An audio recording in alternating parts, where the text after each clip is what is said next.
जय गुरुदेव साथियों। हम लोग जाते हैं सेवा, हमारे ये रजिस्टर धारक जाते हैं, अभी तुम सेवा नहीं गए, अब हिम्मत खड़ा हो रहा, अपनी सेवा नहीं गए, अब फिर तुम सेवा लेना आएंगे। अरे तुम्हारी सेवा का महत्व क्या है इसको आप समझ लीजिए। आपके पैसे से हमने वहाँ भंडारा चलाया, भंडारा चलाने से भीड़ ज्यादा हो जाते हैं, कुछ लोग खाने के लालच में आई जाता, सत्य है। आप वहाँ भंडारा चलाइएगा अच्छा से अच्छा, और प्रचार प्रसार करिएगा। आपके पैसे से हमने वहाँ भंडारा चलाया, आपके पैसे से पोस्टर बैनर झंडा छपवाए, जगह जगह लगाए और बताया गुरु महाराज की वाणी सुन लो है। उन्होंने कहा सुन तो लेते, लेकिन हमारे पास साधन नहीं। हमने कहा भैया एक कार कर लो, एक टेम्पू कर लो, पैसा हम दे देंगे। हम उसको पैसा भी देते हैं, वो कार टेम्पू लेकर के आएगा, वहाँ सत्संग सुनेगा। अब उसमें कितने जीव पकड़ जाएंगे, जो पकड़ जाएंगे आपका पैसा सार्थक हो रहा है। गुरु महाराज शब्द के नाक पर, ब्रह्म के स्थान पर देख रहे हैं कौन कौन हमारे शिष्य ने कहाँ कहाँ पैसा दे दिया है। एक समय ये जीवात्मा शरीर छोड़कर जाएगी, गुरु महाराज तुरंत जमानत करके खड़े हो गए, कितने धर्म के प्रचार में इतना पैसा लगाया, सर्दी में आप नहीं जा सकते हो, लेकिन आपका पैसा वहाँ लग रहा है। सेवा तन से होती है, मन से होती है, धन से होती है। आप किसी तरह से आप सेवा कर लीजिए, आपका ये विलक्षण विज्ञान है। ये जो है साइंस ऑफ सोल, ये जीवात्मा का विज्ञान है। इसको समझने में बहुत देर लगती है, बहुत कम लोग समझ पाते हैं। तमाम लोग हंसते हैं कि भैया ठंड घूम रहे तब जोरो का इन्हें ठंड थोड़ी लगी है। वो इशारा करते हैं कि मजदूरी कर रहे हैं, इनको ठंड नहीं लगेगी। उनके कहने का मतलब ये होता है, लेकिन जब 20 साल बाद 50 साल बाद और ये शरीर छोड़ देंगे और जब इनकी जीवात्मा उसके काल भगवान के हाथ में होगी और जब मार पड़ेगी तभी पछताते हुए जाएंगे। अभी वक्त है, समझ जाइए, ये वक्त सब समझने का है। देखिए कई राजा महाराजा जम की जूतियां खा रहे हैं अभी नरकों में। संतों ने ये देख करके बताया, एक कुत्ता रहता था आश्रम पर और गुरु महाराज के वो रोज चरण चाटता था। गुरु महाराज सत्संगियों ने शंका की कि गुरु महाराज हम लोगों को आपके चरण स्पर्श करने का मौका ही नहीं मिलता, ये कुत्ता कितना भागीदारी है जो ये आपके रोज चरण चाटता है।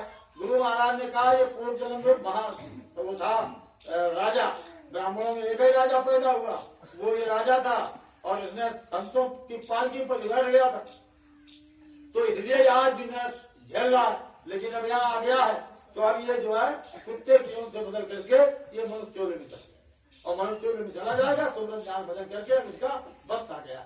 अगर संत सदगुरु जो पेड़ फल खाए उसकी छूट जाएगी चौराती, वो पेड़ चला जाएगा, मनुष्य शरीर में जाएगा। इनके शरीर में ये ताकत होती है। गुरु महाराज ने यहाँ तक ताकत की, हमारे मंदिर से अगर कोई पक्षी भी मनोरार से निकल जाएगा उसको मनुष्य शरीर मिल जाएगा। ये समय अभियान चला बहुत जोर से, गुरु महाराज ने इसका पुरजोर विरोध किया। आपातकालीन में जो है 2.5 साल से 3 साल लगभग उन्होंने जेल में काटी। अगर गुरु महाराज जानते थे कि हमारी जीवात्माएं मनुष्य में आ रही हैं, ये उस रास्ते को बंद करना चाहते हैं, इसलिए उन्होंने इसका विरोध किया और अंततः नसबंदी कार्यक्रम बंद हुआ। आज जो 20 साल 70 के बाद जो हमारे जिंदा है बच्चे पैदा हुए हैं, इनका जन्म ही नहीं होता, वो व्यवस्था कर दी गई थी। तो गुरु महाराज ने इसका विरोध किया और जेल काटी। एक गंभीर विषय को लोग समझ नहीं पाते और इसी गंभीर विषय को हमें आपको समझना है। तो हमें आपको सेवाओं में कभी कोई आप लोग कोताही मत करिएगा, ये धन्य का है। परोक्ष रूप में गुरु महाराज इतना खजाना खोले हैं कि तुम्हारे पास कोई कमी नहीं रहेगी और इतना खजाना देते भी नहीं है कि तुम बहुराई जाओ, मतलब आप कर जाओ। गुरु महाराज कहते थे, एक बार मिश्रा जी से कहा, सत्संग कर रहे थे, मिश्रा जी घर के आ रहे कि ब्राह्मण कभी भजन नहीं करेगा, ब्राह्मण कभी भजन नहीं करेगा। मिश्रा जी को ये बात खराब लगी कि गुरु महाराज हम तो हमारा शरीर तो ब्राह्मण है दोस्तों। इसके बाद काफिला में बात की, 2-3 दिन बाद उसका एक्सीडेंट हो गया, उनका मिश्रा जी का एक्सीडेंट हो गया, सारा खून निकल गया। जब खून वाली बारी आई तो किसी यादव ने खून दिया और खून मिश्रा जी पर चढ़ा कि अब तो तुम्हारा खून नहीं रहा, हम लोग आपको खून चुकने ये आ गया। तो ये क्यों कहा, क्योंकि ये जब तक तीरथ में लगे हुए हैं, ये वैदिक मार्ग को चलाते हैं, संत मत से अलग करते हैं, इससे हमारी आपकी जीवात्मा का कल्याण होने वाला नहीं है। गाय क्यों पवित्र बनाए मांगी गई और भैंसिया क्यों पवित्र मांगी गई?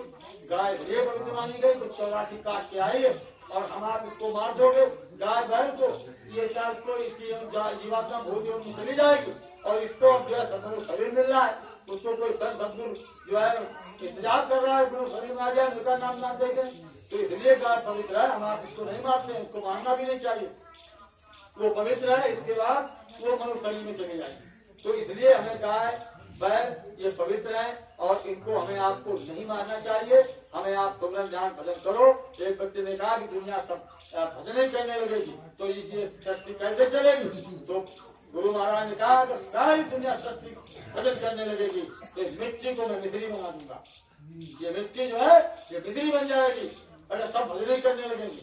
तो हमें आपको गुरु महाराज की बातों पर विश्वास करके जो भी छोटी मोटी सेवाएं दी जाए हमारे रजिस्टर धारक को देते रहिए।